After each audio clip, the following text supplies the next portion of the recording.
And I was so naive in a way, like a child, where he would give me a task and I would not say no because I had no other information. I had no Mm. way, I had no experience to say, well, no, that doesn't work. I never tried it, so let's do it. Let's run it.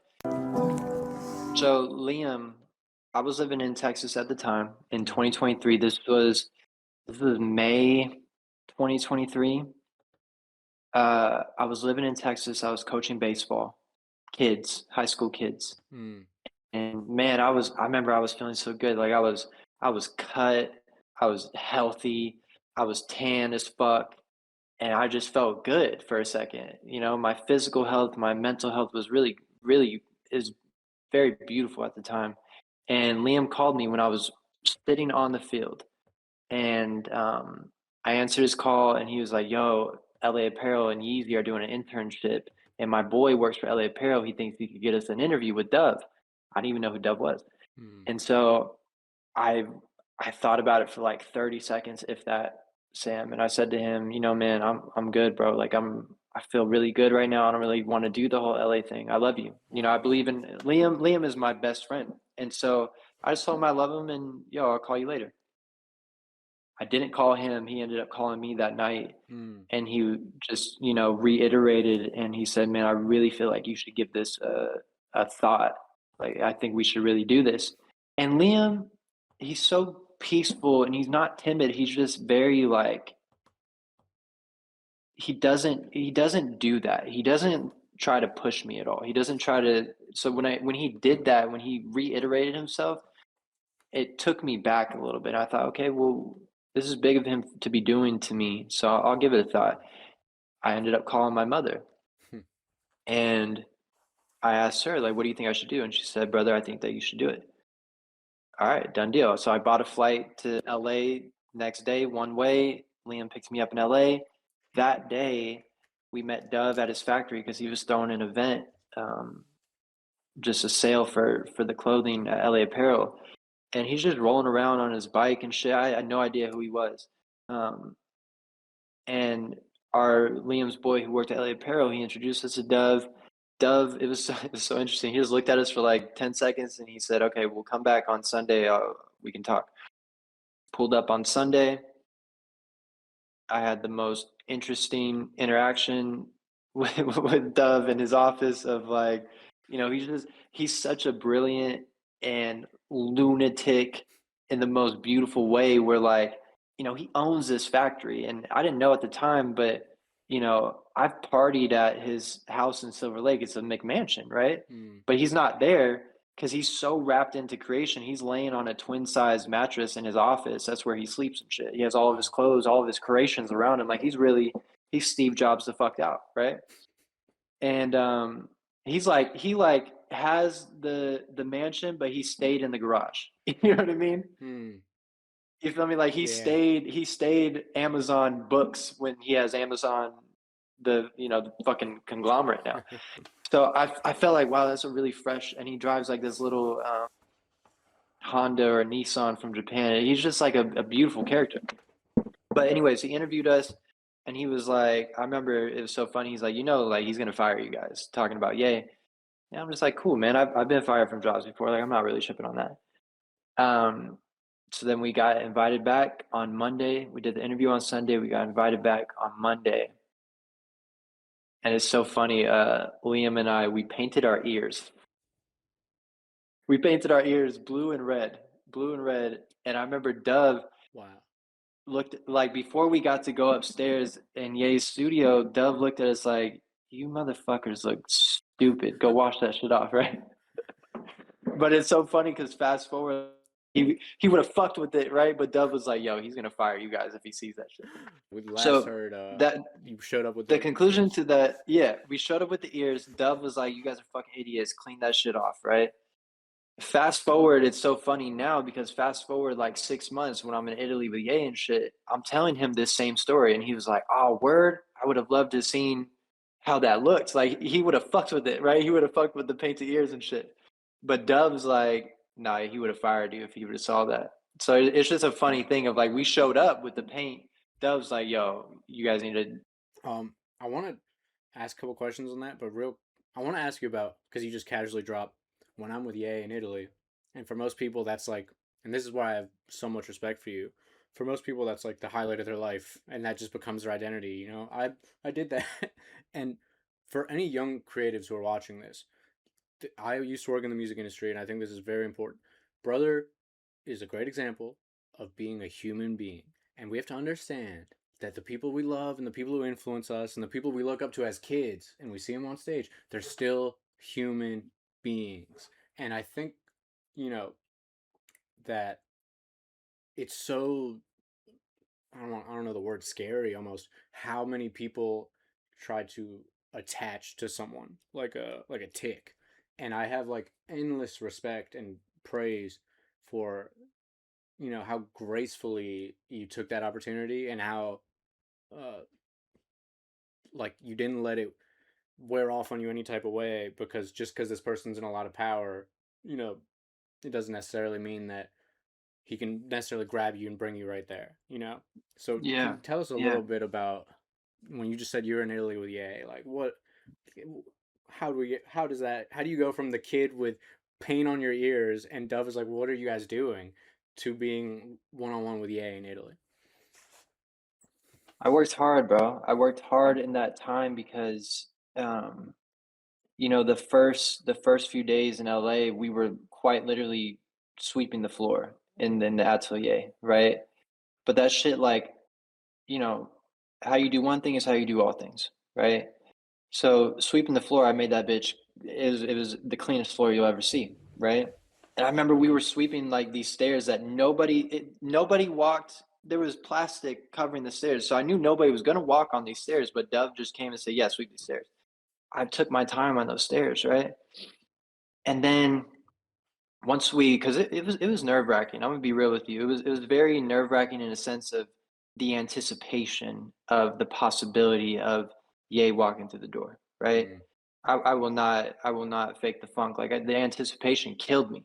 Um, and it was about a week before he pulled up.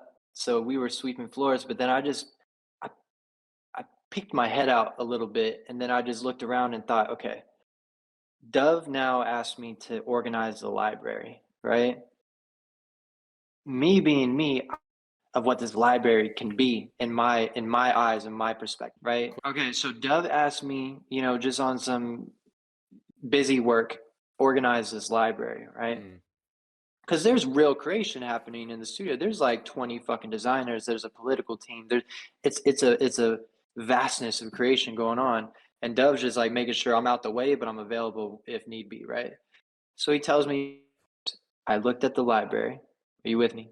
I'm gonna create an encyclopedia or a painting of what this library can be, Mm. and it's gonna be a whole new because the colors are here, but it's not a symphony yet. So I'm gonna make this library a symphony. I'm gonna make it a very free flowing smorgasbord of ideas that anybody who walks in here, no matter what, you're gonna walk in here, you're gonna find something beautiful because I'm gonna cultivate that, right? I took that approach to everything I did because once I did the library, I remember Dove came in, he was on FaceTime. And this is maybe my third day there. I was in the Playboy section of the library, and it was a big section, right? Yeah. But I was opening up the Playboys, and the colors, they were like vintage Playboys, and the colors were so beautiful that I literally pulled about 20 to 30 Playboys off the shelves, put it on the floor, and made this whole painting, right? And I remember Dove, I thought to myself, damn, he might fire me right now because I might look a little creepy because I'm admiring this painting and it's just a bunch of like genitalia. It's just, but the colors are gorgeous. And I remember it was so cool to me because Dove came and he stood by me and he showed whoever he was on FaceTime with. He was like, "Yeah, this is Yeezy internship right here," and he shows the painting. And then he just like taps me on my shoulder and walks away. And I'm like, "Oh, lit! So I can just be free." And so then, bro, by the grace of God, I found two tiny quart-sized buckets of paint, right? It was like this beautiful pastel blue and this beautiful yellow. Wow. And I found canvas. So I just said, okay, I can't stop being who I am just because I'm in this place. So I'm just going to be me. If I get fired, if I get let go, so be it. God's will. So I just started painting. I remember throughout the day, I'm just painting, and like one by one, all the designers, they kind of just hover over me and look. Some ask me what I'm doing. I'm just like, oh, I'm just painting. Nobody says shit to me. Like nobody tells me to stop. And that moment changed my life as well. Of like, man, you just have to believe that you're in the right place at all times and Mm. act what is on your spirit. Just do what is on your spirit to do, and nothing else matters, and nothing will hurt you. Even if I lost my job that day, I can take back that experience of like, man, I was just painting. That's the most lit way to get fired, in my opinion. Like if somebody asks me, what'd you do to get fired, bro? I was just painting. You know Mm. what I mean? Like that's beautiful. That's worth it to me. So, anyways, I say all that to say, um, I'm organizing fabric one day in the middle of the studio, right? It's a big warehouse space. I'm in the middle. Everybody's around doing their thing. Sewing machines are going, music's blasting, whatever. And I'm the same approach. I'm organizing fabric, but I'm putting the colors in different places because it just didn't sit right with me. I'm folding them. I'm rolling them instead of folding them. I'm really making a painting, right?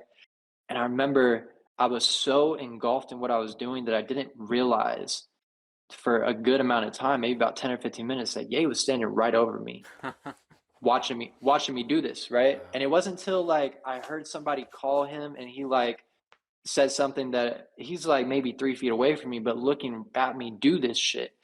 And he doesn't say a word to me, right? I continue doing it, and then he leaves. He leaves for the day. He wasn't even there. But then I get a call from Dove that night saying Ye wants you to pull up to his hotel and do like some fit modeling shit. So I pulled up the next day. I fit modeled for Ye for, I think it was, I don't know, 3 or 4 days that we did that in a row. And on the Had you had a conversation with him at this point? no, not at all. He would ask me a few things like, what do I think about this t-shirt? Or, how he would ask me, how would you wrap this shirt around your head if you just had to like without looking, how would you do it? Um, that was the extent really of our interaction. Like we were together for hours, but we didn't talk, right? He would just ask me some shit pertaining to the clothes, and that is how that week went. Um, but I remember, I left after the fourth or fifth day doing that, and the next morning I get a call from, it was either Nas or Moa, and it was like an all-nighter too. I was up all night. I was tired as shit. I was dead. And I Mm. think I think it was Moa called me and said, "Yo, I need you to bring all of my luggage," because they were staying in the same hotel as Ye, bring it to this airport because we're going to Japan. And Wow. I'm like, "Fuck." Okay, so I pulled up to the hotel, got LA traffic and shit, and I'm like, quite literally, it's the most tired I've ever driven in my life. Like I'm probably looking like a tweaker to Moa at this point, but I'm telling her like, yo, I've literally been up for 36 hours now. Like this is And a this crazy is the time. same sleep cycle where you first went to Ye's hotel and took those pictures? No, this is like the fourth Oh yeah, day few. that I've been at, but it's yeah, it's like it's the same day where like we finished taking pictures. And then I get a call at like 6 a.m. from Moa saying, "Yo, I need you to go pick up my luggage from the hotel, pick me up here, take me to the airport." Yeah, I'll get off Wi-Fi to see if that's better. Okay, well, Nah, so I got the call that I'm taking Moa to the airport because they're going to Japan. ah, I'm not going to Japan at this. Like I'm still the intern fit model. Nobody's really, in my opinion, like nobody really. I'm being helpful and shit. I'm mm, definitely useful in this moment, but I'm not going to Japan. I'm not on the itinerary for this go around, right? So I'm a little heartbroken about it, but I'm like, fuck it. I'm just gonna pack up Moa's stuff, and I'm just gonna get her there safely. Like I'm not tripping, right? And Moa's really kind. She's a really sweet person, and so I drove her there. She was grateful. Um, Dropped her off, went back to the crib and slept. Right, slept for like 8 hours. I was dead. And then went back to the factory that day because they needed like a lot of their music stuff taken to LAX. It was just a lot going on, right? They were moving. Um, so then that next morning, I took some like it's such a crazy thing, but I took his ASR hmm. 10 you know, like his personal like labeled ASR with the Wow. tape on it. And I'm just like, bro, what a beautiful thing.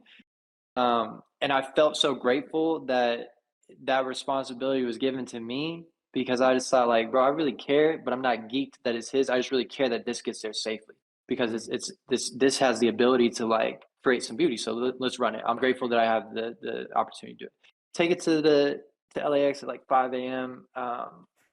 The guy that we took it to was super kind as well. I forgot his name, but he's a really kind guy. Um, and then yeah, went back home and then had to be at the factory the next morning. And me and Liam were there till I don't know 10 or 11. Then we drove home, and I'm just getting in bed around 1 a.m. And I get a call from Dove, who's in Tokyo. He's like, "Yo, Ye wants you. Ye wants you in Japan." Mm. And I say, "I'm geeked, right?" But on the phone, I'm just like, "Ah, oh, beautiful. Thank God." Hang up the phone, get a text from Dove with the itinerary. You have to be at LAX the next morning, flying to Japan.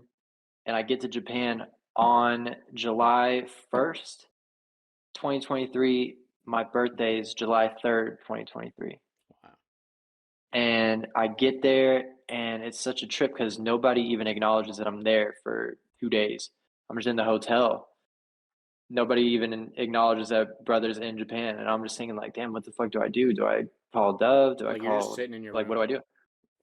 Sitting in my room because I don't want to go out and Yeah. miss a call and have to be somewhere. Shit. So I'm just in the room. Um, But on my birthday, I don't tell anybody that it's my birthday. I'm just like super grateful that I'm in Japan for my birthday. That's the most lit shit ever. So I'm in Japan on my birthday, and I get a text from Dove saying, "Yo, pull up to Ye's hotel," because I'm not staying at the same hotel.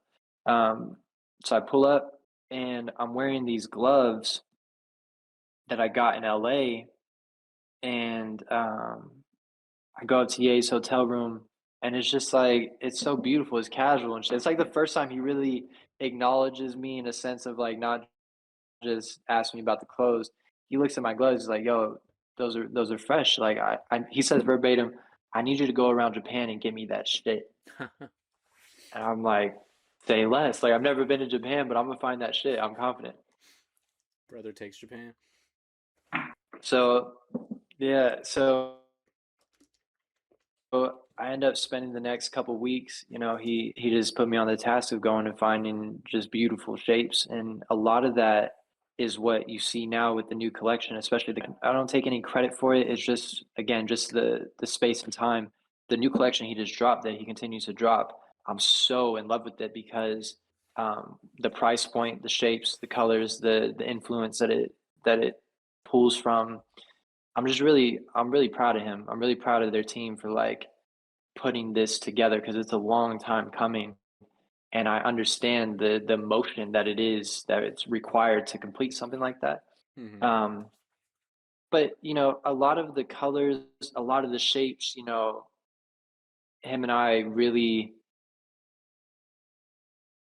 we exchange ideas a lot in that time that I see now that is being delivered to the world, and I'm only grateful for that. Even though I've seen no um, monetary return from that, it really doesn't. At a point in the beginning, I felt like, damn, that you know, it would be nice if I had some bread from that. But then that became really lame to me. That thought I had to remember, you know, the magic Ye gave me when I was 10 years old, seeing him on stage, and I just thought, wow, what a beautiful time that we Yeah. collided, right? And people get to feel those feelings. Like I haven't bought any of those clothes, but I could just imagine. Like I saw some girls when I was just in LA wearing one of the leather jackets, the pleather joints, and I'm just like, damn, that's fresh as fuck. Like I really love that jacket, and it's affordable. It's $60, and but she's in LA proper right now, where you know right next to her somebody's wearing Celine and shit, but it's like you can't tell the difference. You know what I Hmm. mean?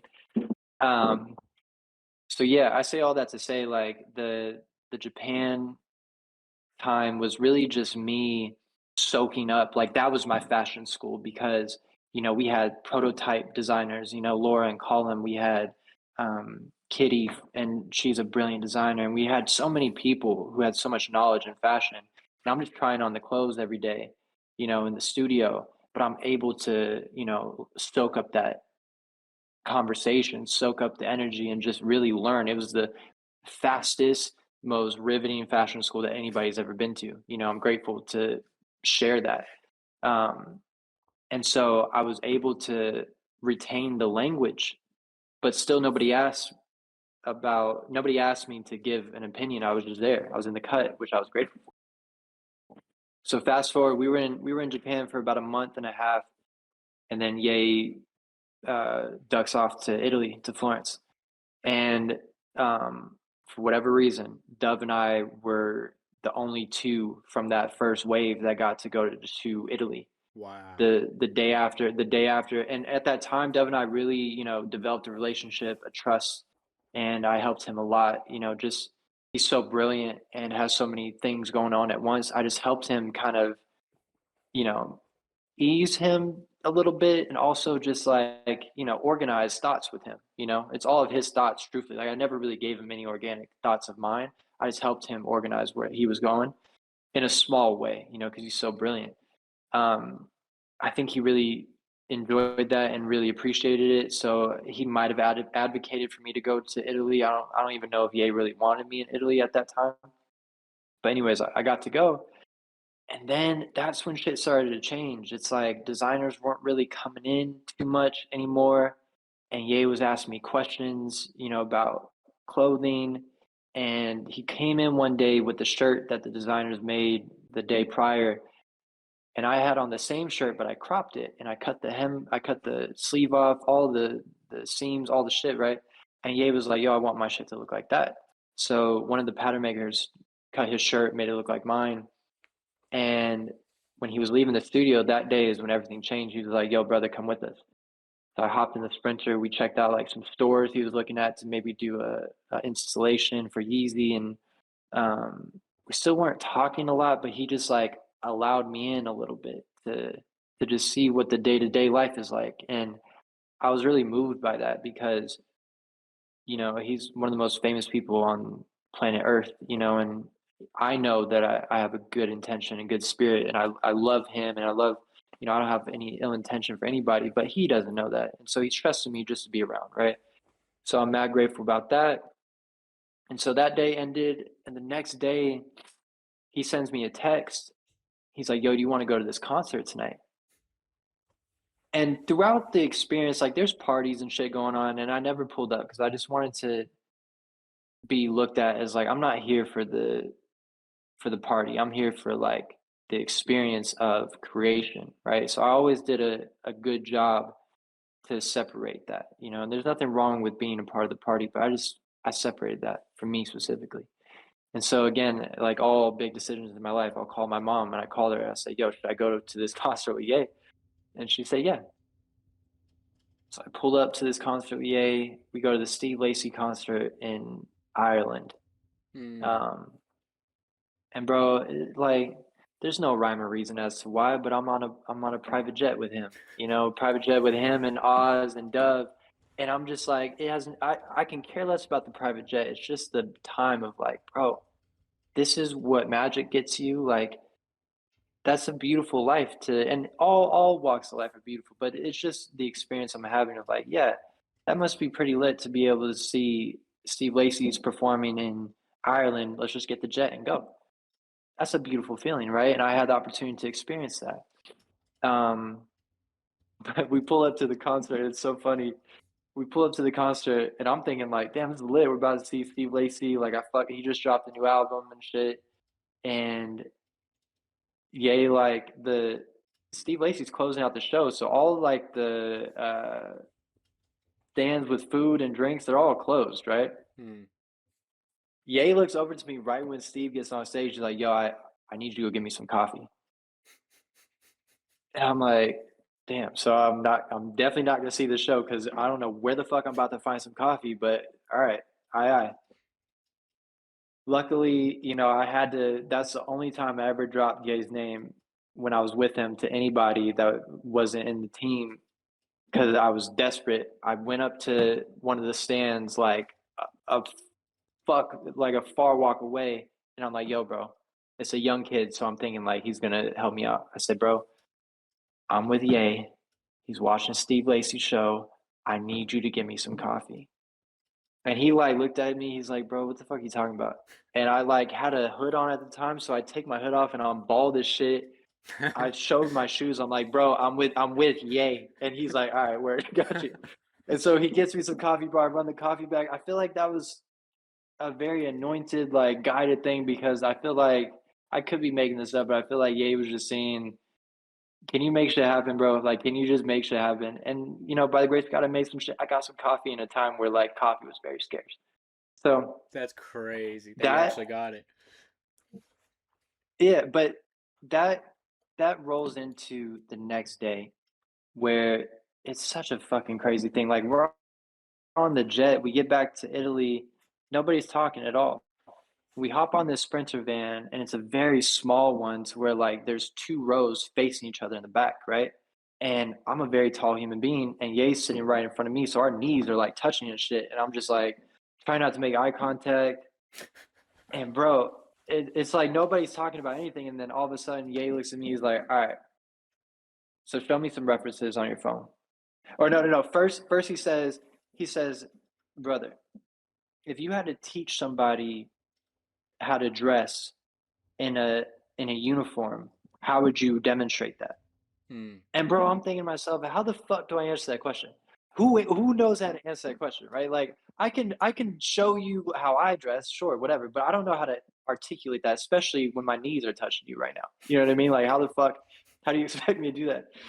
Um, but luckily he looks at me, he's like, actually, he asked me what like it's so crazy. He asked me that, but then he says, you know what, never mind. What's your father like? Wow. And I'm like, okay. So we just start talking like it's four of us in the Sprinter, but then him and I just start talking about family. Um, yeah, just like some real person stuff, you know. Um, so that was the conversation. We didn't talk about clothes at all. And then that same day, we went to his hotel. Everybody unloaded their stuff. Ye had a meeting like as soon as we got there, and I'm just sitting in the lobby because I'm tired of shit. I didn't sleep the whole time on the jet. We had to be up at 5 a.m. The whole shit. I'm just sitting in the lobby chilling because my hotel is like a couple miles away. I'm just chilling, right?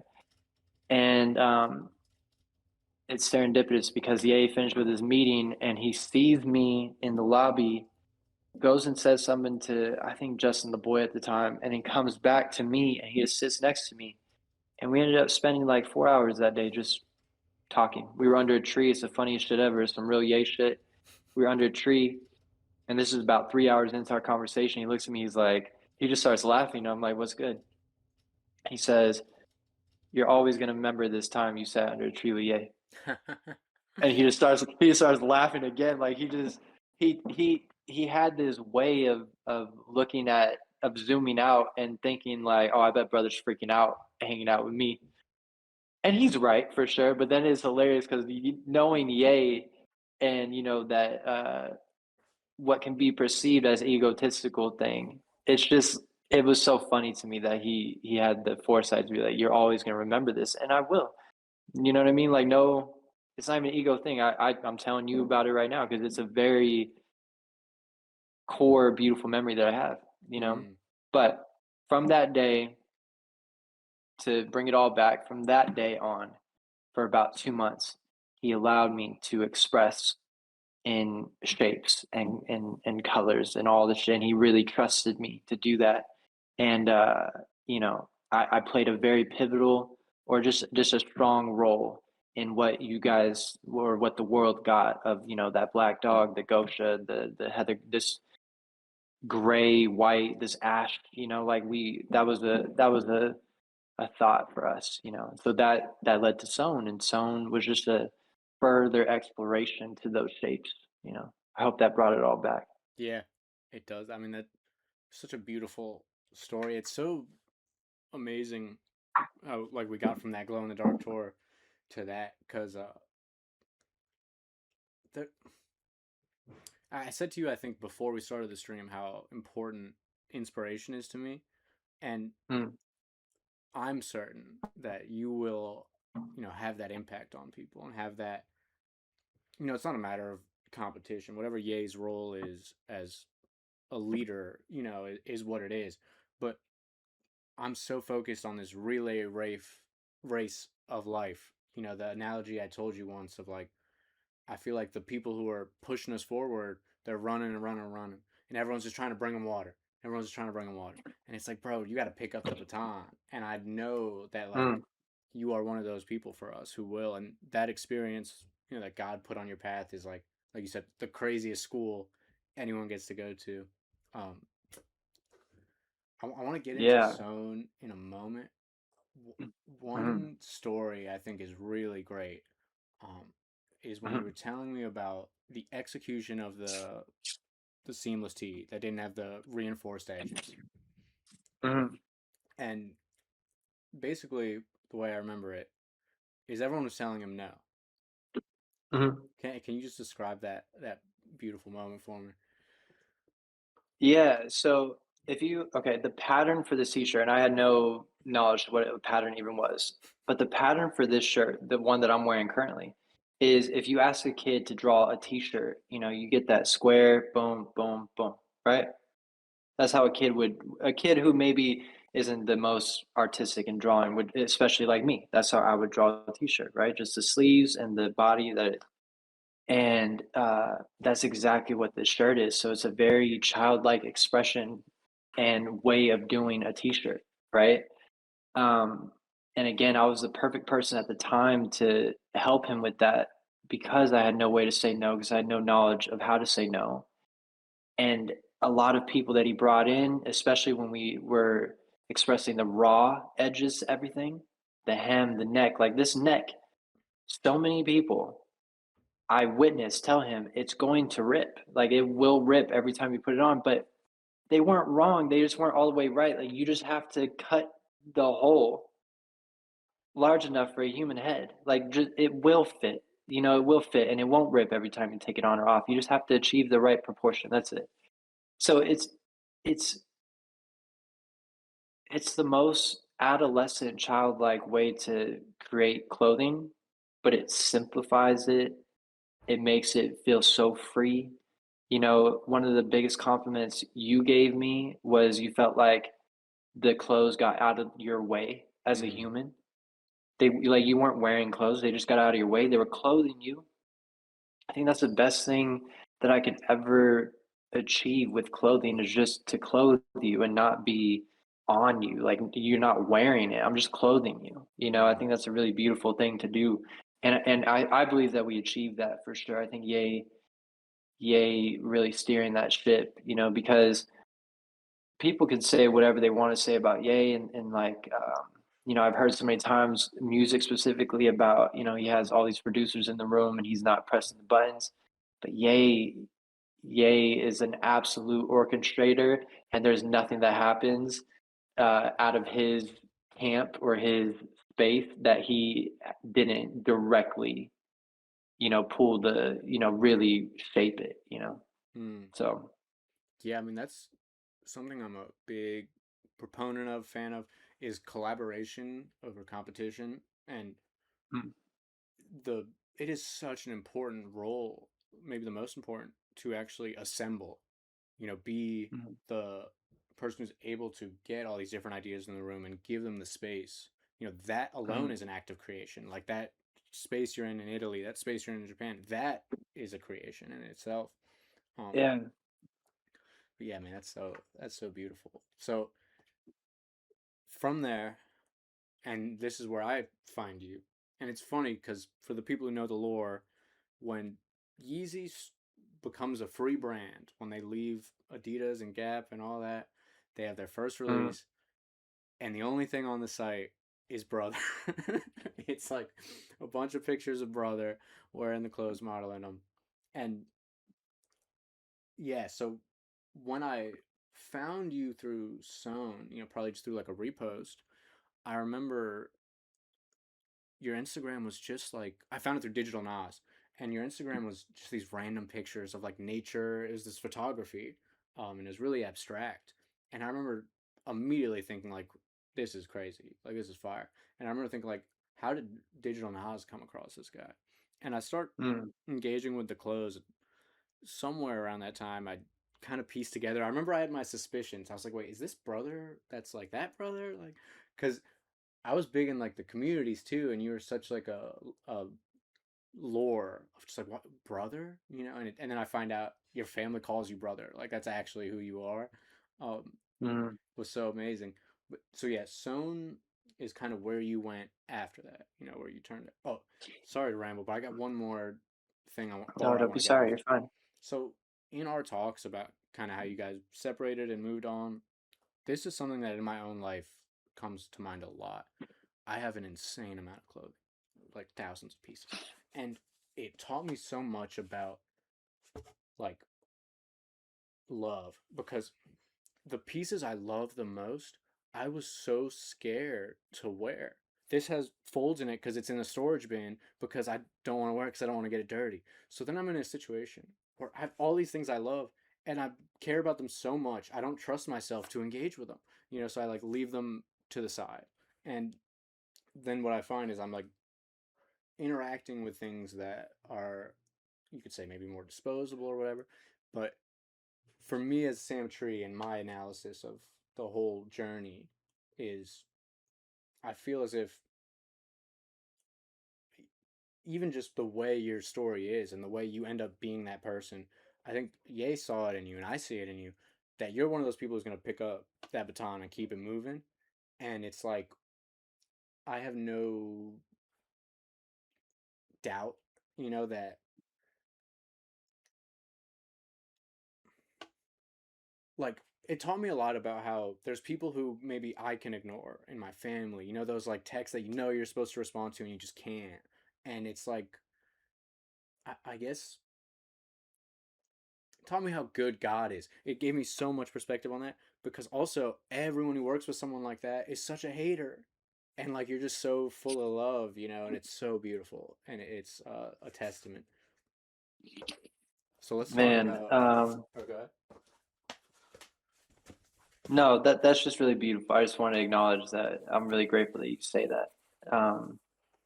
To the community real quick. The Yeezy community, the the insanity and the beautiful belief that these a lot of people, it's such a vast community that I respect so much.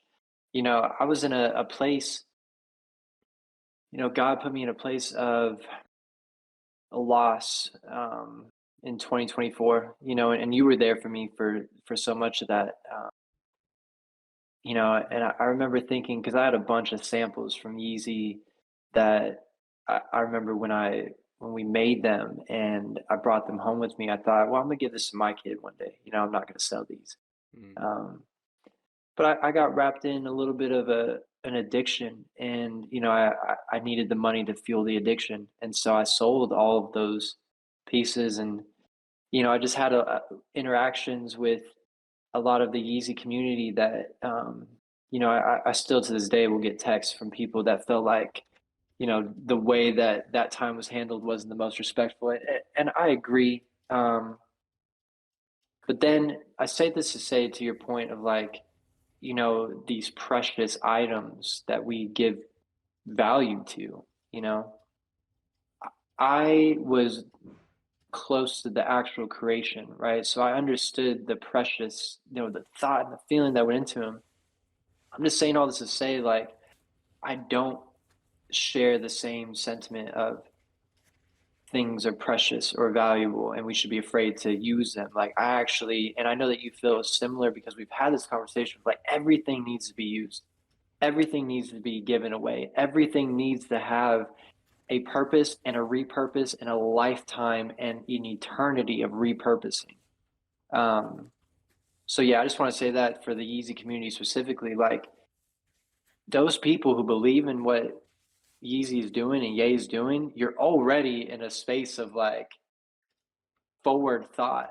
And so I encourage the Yeezy community to start, and this is just like my perspective. I don't want to get killed for this, but be a little bit more kind and be a little bit more free in the thought, because you're in a free space of like, man, if you guys saw what has not been released, like not the shit that gets the photos that people release and shit, there's a vastness of shit, piles of clothes that would hurt your spirit to think like, why is that shit not out, right? Mm, Just know it's the beauty of it. Like someday we will all be gone and maybe those will stay, and whoever, somebody might experience that, but it's just not the time for that, and like that actually helps me with my experience as well of like I used to feel when I first got released the first time of like, damn, that wasn't supposed to happen, but it's just not the time for we're not in the time that we think we are all the time.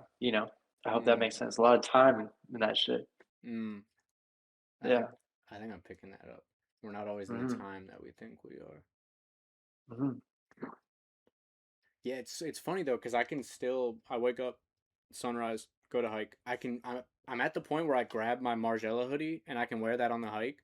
I still like when I see the sewn bin, I'm like, fuck, dude, it's too cool. Like it's too good. I can't, Yeah. it's but what's so crazy there is that Margiela hoodie retails for 3K, and I got that for like $10, bro. And that's where it's like, you know, the perceptual engineering is crazy. Mhm. Mhm. Yeah, I think it's the freshest shit that both exist. To take it back to our first point of this conversation of red and blue, it's just colors. Like we're not trying to eliminate the 3K Margiela. We need that for the $10 sewn to exist, the $20 Yeezy to exist. Demna had to make the $3,000 leather jacket for Ye to make the $60 leather jacket. It had to Mm, happen, right? Yeah, it's all beautiful. Matters. that's beautiful. Okay, just because Hmm. I love this whole story and I appreciate how gracious you are with your time. Give me the Yeah. kind of rundown of Post-Yeezy and, you know, let's go through that. Where do you end up after working with EA one on one out of nowhere as a baseball coach on a whim, showing up, ears painted? Like, what do we do after that, and what's it like? And if you're comfortable with it, try to express like the emotions and ups and downs because I find a lot of it very powerful. Yeah, so the initial when I was released the first time, because I've been fired twice from Easy. The first time it hurt because the way it went down, it was even at the time, I'm so grateful the way I handled it because I didn't take it personal. I was more hurt because I can tell I was receiving something from a very hurt person at the time. And that's the furthest I can go because I really don't know what was happening with him at the time. Because I spent time with him, but I wasn't there when he goes to sleep and shit. I didn't have those types of conversations. Was bugging him out and shit. Um, but I definitely took like the butt end of that time. I feel like, and I feel like a lot of other people might have that same experience. So I'm not special in that area. But I was more hurt thinking of how hurt he can be right now, because I was just the person who took the butt end of it. But um, yeah, so I left Italy. I went to Bali for a couple weeks. I used the company card to buy that ticket. Yeah, that's crazy. Um, What was that like? Bali was beautiful. That it was the perfect antidote as well because I was around like fucking the high fashion head, very dense personalities. That's only like, yeah, dense personalities. And I got to Indonesia, and those people leave offerings outside of the door every single day. You know what I mean? Like flowers, marigolds outside the door every day. Their Wow. shops, marigolds, and it was just like, oh, real life again. People again. And so Bali for 2 weeks, and I get back to the States, and I have a conversation with my brothers. And at the time, we're creative beings. Sebastian's doing music. Isaiah's, is a wizard at everything he touches. And I'm just there, like, going with whatever floats my boat that day. I love expressing in all mediums, whatever it is, conversation. Um, but I pull us together one day when I, was rested, and I said to them, we need to pour this, we need to funnel this, all this, these emotions, these feelings, these thoughts, these expressions, we need to funnel it to one thing. And Isaiah had the name sewn already. which means frequency. And so we thought, okay, let's do it. So it's gonna be clothing, music, everything, water, all everything, right? We just okay, smorgasbord, put it in. And so that was such a beautiful feeling because we had something to funnel and we were all with it. And so we started really with the clothing just because that was the energy that I brought to the table. And we thought that could really, draw the most attention the quickest because we were planning to, and we did it. Every time we released a video with clothing, we had the music or we had the tech that we were working on. We were hinting towards the future. This was not just a clothing company. This was a full scope creative entity of just thoughts and beauty that we think that the world wants and needs.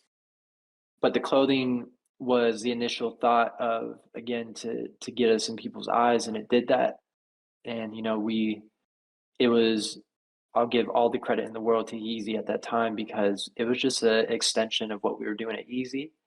um I just wasn't satisfied because the Gosha didn't come out yet. This was January 2024 when we released or when we were doing our first thing, and then I saw the Gosha, and I came back for that time and helped with that release, did the website, whatever, shot for the website and designed the website at all. But I wasn't satisfied with how things left at Easy, so I wanted to continue expressing those shapes because I felt like that was the truth.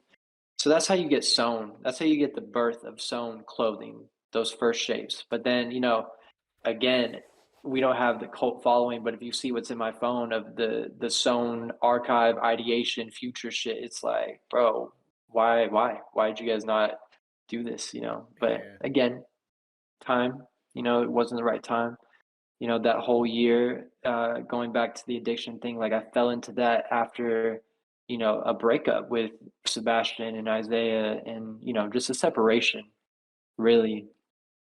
And so it all bleeds into itself, man. Like the shirt led me to the breakup. The breakup led me to the addiction. The addiction made our friendship stronger to where we're here today. So again, how we were talking earlier of reflection, it's just been one beautiful experience, a lot of hurt, an extreme amount of hurt, extreme amount of pain, extreme amount of heartbreak, but also like the most freeing experiences.